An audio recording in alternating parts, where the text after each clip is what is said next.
അസ്സലാമു അലൈക്കും വറഹ്മത്തുള്ളാഹി വബറകാതുഹു.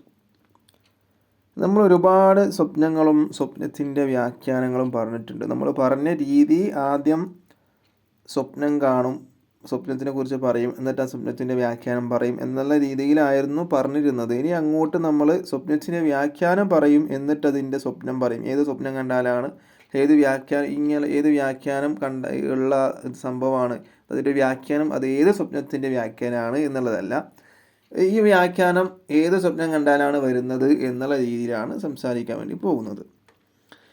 അപ്പോൾ നമ്മൾ നമ്മുടെ ഒരു ആവശ്യത്തിന് വേണ്ടിയിട്ട് ഒരാലിമിനെ സമീപിക്കും, അല്ലെങ്കിൽ ഭരണാധികാരി എന്താകും സമീപിക്കും എന്നൊക്കെയുള്ള ഒരു വ്യാഖ്യാനമാണ് പറയാൻ വേണ്ടി പോകുന്നത്. പിന്നെ രോഗമായിട്ട് നമ്മൾ കിടക്കും, രോഗശയ്യയിലായിട്ട് നമ്മൾ കിടക്കും.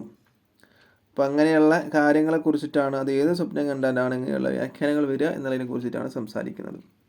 നമ്മളൊക്കെ ഹജ്ജിനും ഉംറക്കൊക്കെ പോകാൻ ആഗ്രഹിക്കുന്ന ആളുകളാണ് അല്ലേ? ഹജ്ജിന് പോകാനും ഉംറക്ക് പോകാനും നമ്മൾ കഴിവുള്ള ആളാണെങ്കിൽ നമ്മൾ ജീവിതത്തിൽ ഒരു പ്രാവശ്യമെങ്കിലും ഹജ്ജ് ചെയ്യണം എന്നാണ് അല്ലേ? അപ്പോൾ ഹജ്ജൊക്കെ ചെയ്യുമ്പോൾ നല്ല പൈസ വേണം, പൈസ ഉണ്ടെങ്കിൽ ഹജ്ജൊക്കെ ചെയ്യൽ നടക്കുള്ളൂ. എന്നാലും ഉംറയൊക്കെ ചെയ്യാൻ പല ആളുകളും ശ്രമിക്കാറുണ്ട്. അപ്പോൾ ഹജ്ജിന് പോകാൻ ആഗ്രഹമുള്ള ആളുകളാണ് പല ആളുകളും.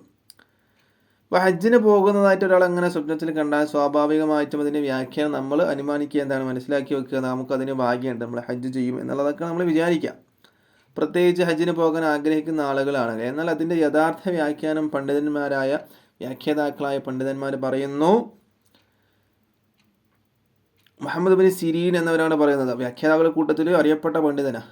അദ്ദേഹത്തിൻ്റെ ഒരു കിതാബിൽ പറയുന്നുണ്ട്, ഹജ്ജിന് പോകുന്നതായിട്ട് ഒരാൾ സ്വപ്നത്തിൽ കണ്ടാൽ അതിൻ്റെ വ്യാഖ്യാനം രോഗശയ്യയിലായിട്ട് കിടക്കുന്നവനാണ് ഈ സ്വപ്നം കാണുന്നതെങ്കിൽ അള്ളാഹുവിൻ്റെ വിളിക്ക് ഉത്തരം നൽകുക, അള്ളാഹുവിലേക്ക് മടങ്ങുക എന്നൊക്കെയാണ് വ്യാഖ്യാനം.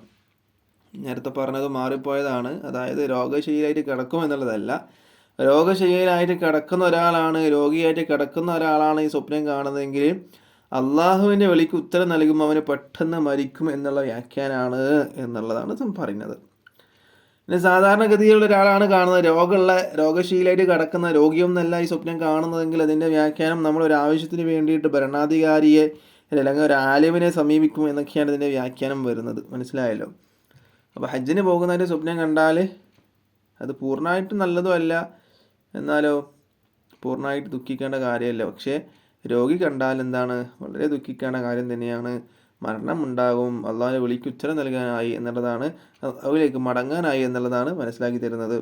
ഇൻഷാ അല്ലാഹ് അടുത്ത വീഡിയോ ആയിട്ട് വീണ്ടും കാണാം. അള്ളാഹു തൗഫീഖ് നൽകട്ടെ. അസ്സലാമു അലൈക്കും വറഹ്മത്തുള്ളാഹി.